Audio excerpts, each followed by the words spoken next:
आप बहुत दर्द भरा है, आप लोग जरूर सुनो, लाइक से सब्सक्राइब कमेंट जरूर करते रहो।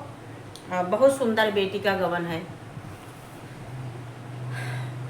जौने बनसी किया न डोलाई मुरुगवा न बोलाई, बाबा ओही बना की हाला मोर बिया हवा जहाँ रे मोरा केहू नाही, बाबा ओही बना की हाला मोर बिया हवा जहाँ रे मोरा केहू नाही।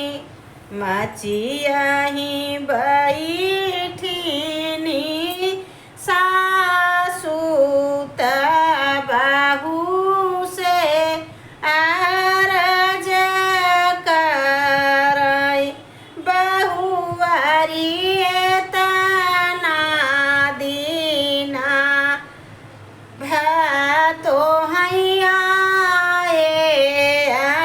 नन केहू नहीं आएन, अरे बहू तना दीना भातो हैया